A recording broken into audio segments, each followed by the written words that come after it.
আসসালামু আলাইকুম বন্ধুরা, সাগিনা কুকিংয়ে আপনাদের সবাইকে স্বাগত। আজকে আমি বানিয়ে নেব চিচিঙ্গা ভাজা। তার জন্য আমি দেখতেই পাচ্ছেন চিচিঙ্গাটাকে কেটে ভালো করে সরু সরু করে কেটে নিয়েছি। এই দেখতেই পাচ্ছেন একদম সরু সরু করে কেটে নিয়েছি। এরকম ধরনের চিচিঙ্গা ভাজা করলে খেতে অসাধারণ হয়। তো চলুন চিচিঙ্গাটা তাহলে ভাজা করা যাক। দেখুন কড়াই বসিয়ে তেলটাকে ভালো করে গরম করে নিয়েছি। এবার কেটে রাখা চিচিঙ্গাটা এর মধ্যে কড়ার মধ্যে দিয়ে দেব।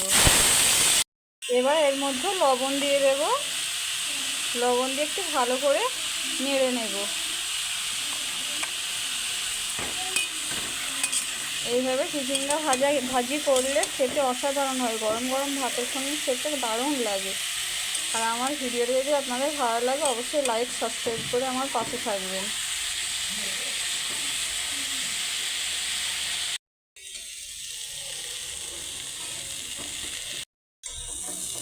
পরিমাণ মতো সব মশলাগুলো দিয়ে দেব। লঙ্কার গুঁড়ো, হলুদের গুঁড়ো,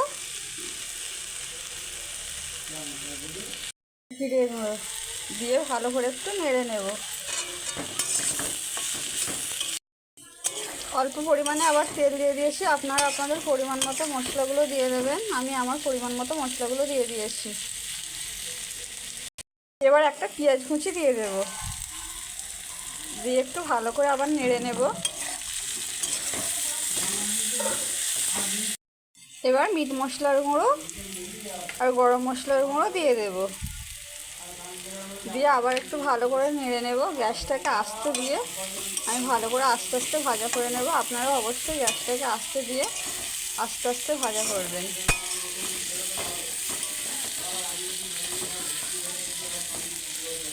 দেখুন চিচিঙ্গার ভাজিটা আমার হয়ে এসেছে। এইভাবে বাড়িতে অবশ্যই একবার চিচিঙ্গা ভাজি করে দেখবেন। গরম গরম ভাতের সঙ্গে খেতে অসাধারণ লাগে। আর আমার ভিডিওটা যদি ভালো লাগে অবশ্যই কমেন্ট করে জানাবেন আমার রান্নাটা আপনাদের কেমন লাগলো। আর একটু সময় নিয়ে আমি ভালো করে ভেজে নেব। এই দেখুন চিচিঙ্গাটা আমার ভাজি হয়ে গেছে। এবার নামিয়ে নেব। দেখতে কতটা সুন্দর হয়েছে। আশা করছি আপনাদের ভিডিওটা ভালো লেগেছে। এবার চিচিঙ্গা ভাজিটা আমি ঢেলে নেব।